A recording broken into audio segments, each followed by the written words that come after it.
Everyone, my name is तंजीम अली और आज का लेक्चर हम पढ़ने वाले हैं क्लास 10 के लिए। और आज पढ़ेंगे हम ह्यूमन हार्ट को लेकर, ठीक है। तो फिर उठाओ कॉपी पेन और फिर शुरू करते हैं। नोट्स बनाना आ जाओ फिर साथ में। अवर हार्ट के बारे में पढ़ते हैं, ठीक है। The heart is a hollow muscular organ which is about the size of our fist. हमारा हार्ट एक जो हॉलो मस्कुलर ऑर्गन है जो हमारी फिस्ट के साइज के बराबर होता है। फिर आगे ये कहता है the heart is located centrally between the lungs with nearly 2/3 of its mass toward the left। इसका मतलब क्या है सर? इसका मतलब है कि जो हमारा हार्ट है वो लंग्स के बिल्कुल सेंटर में प्रेजेंट होता है, जिसका 2/3 यानी 0.66% के आसपास वो आपका टिल्ट होता है लेफ्ट की साइड। इसलिए लोग कहते हैं कि हार्ट जो है वो लेफ्ट की साइड होता है, ठीक है। फिर अगर आगे चले तो ये कहता है the human heart is 4 chamber. ये तो हम सबको पता है, बेसिक सी बात है। ह्यूमन हार्ट जो होता है वो 4 चैम्बर का ही होता है, जिसके अंदर 2 ऑरिकल और 2 वेंट्रिकल होते हैं।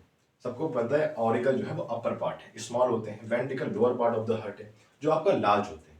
यहां तक आप नोट्स करिए, जब तक मैं थोड़ा साइड हट जाता हूं। अब आगे चलते हैं फिर, ठीक है।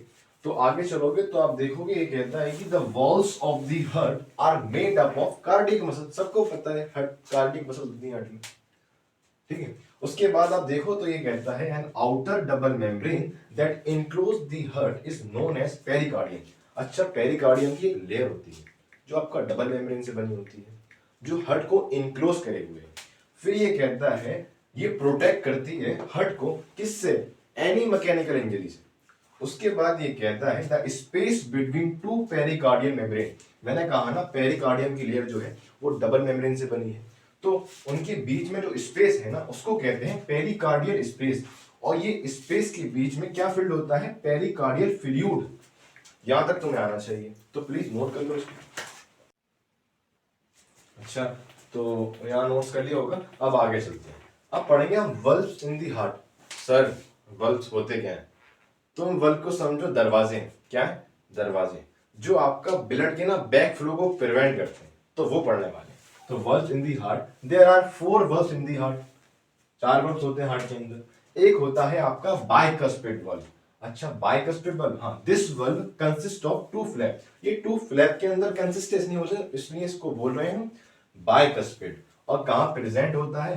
Present between left auricle and left ventricle के बीच में। फिर तुम आगे चलो और पढ़ोगे आप ट्राइकस्पिड वल्व। तो ट्राइकस्पिड वल्व जो है वो कंसिस्ट है आपका 3 फ्लैप के अंदर, तो बोल रहे हैं इनको ट्राइकस्पिड वल्व। और कहां प्रेजेंट होते हैं? प्रेजेंट बिटवीन राइट ऑरिकल और राइट वेंट्रिकल के बीच में।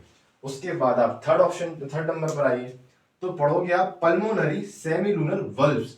ये कहां प्रेजेंट होते हैं सर? प्रेजेंट होते हैं right ventricle and pulmonary artery के बीच में। फिर आप नंबर 4 पर आएंगे तो पढ़ेंगे आयोटिक सेमीलुनर वल्व। ये कहां प्रेजेंट है?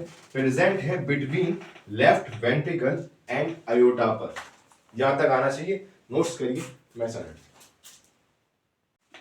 अच्छा, तो नोट्स कर लिया है, तो फिर आगे चलते हैं, ठीक है। तो अब पढ़ने वाले पाथ ऑफ ब्लड क्या है, हार्ट के अंदर कैसे आपका ब्लड मूव करता है, इस तरीके से वो पढ़ने वाले, ठीक है। तो आप देखोगे सबसे पहले यहाँ पर मैंने 2 पाथ बनाई है, पाथ नंबर 1 और पाथ नंबर 2, ठीक है। तो पाथ नंबर 1 पढ़ते हैं, oxygenated blood flow from lungs toward the heart. इसका मतलब क्या है सर? क्या बोल दिया आपने? जो हमारा ऑक्सीजनेटेड ब्लड है वो लंग से आता है किसकी तरफ? हार्ट की तरफ। फिर तो पढ़ो किससे आता है, किसके जरिए से आता है, किसके थ्रू आता है? वो पल्मोनरी वेन होती है। तो this oxygenated blood enter the left auricle. ये बहुत काम की बात है। सबसे पहले ऑक्सीजनेटेड ब्लड हार्ट के किस चैम्बर में जाता है? ऑरिकल में जाता है। सर लेफ्ट या राइट? लेफ्ट, ठीक है। लेफ्ट ऑरिकल बाय किसके थ्रू? पल्मोनरी वेन के थ्रू। फिर आते हैं लेफ्ट ऑरिकल इस ब्लड को लेफ्ट वेंट्रिकल में ट्रांसफर कर देता है। दरवाजे खुलते हैं बाइकस्पिड वाले, हाँ। Left ventricle then passes the blood into aorta. उसके बाद ये लेफ्ट वेंट्रिकल इस ब्लड को उठाकर आयोटा को दे देता है, और आयोटा क्या करता है? इसको पूरी बॉडी के अंदर डिस्ट्रीब्यूट कर देता है। फिर हम आते हैं आपका पार्ट नंबर 2 पर। Deoxygenated blood flow from the body back to the heart. जो हमारा डीऑक्सीजनेटेड ब्लड है वो किधर जाएगा? वो हमारे हार्ट में वापस आएगा, हमारी बॉडी से। किसके थ्रू आएगा? तो आप पढ़ेंगे। अगर हमारी लोअर बॉडी पार्ट से आ रहा है तो आपका इंफीरियर वीना कावा के थ्रू राइट एट्रियम में जाएगा, और अगर हमारी अपर बॉडी पार्ट से आ रहा है तो सुपीरियर वीना कावा के थ्रू राइट एट्रियम में ही जाएगा। ठीक है। This deoxygenated blood first enter into right auricle. क्या? Right auricle. ऑरिकल बोलो चाहे एट्रियम बोलो, ठीक है, बात एक ही होती है। राइट ऑरिकल ट्रांसफर करता है इस ब्लड को राइट वेंट्रिकल की तरफ। ठीक है, राइट वेंट्रिकल की तरफ। दरवाजे बोलते हैं भाई साहब, कौन से? ट्राइगस्पिड वाले। ठीक है। राइट वेंट्रिकल इस ब्लड को पास करता है लंग्स की तरफ थ्रू दी पल्मोनरी आर्टरी। किसके लिए? ऑक्सीजन के लिए। ऑक्सीजनेटेड बना देना है उसको। तो यहां तक तुमको आना चाहिए। ये हमारा हार्ट का टॉपिक था, और इसके नोट्स बनाइए, रिवाइज करिए। अगला लेक्चर जल्दी मिलेगा। तब ठीक है, जिग जिग नहीं जिग जिग मत करना, पढ़ाई करते रहना। ठीक है, चलो फिर चलते हैं।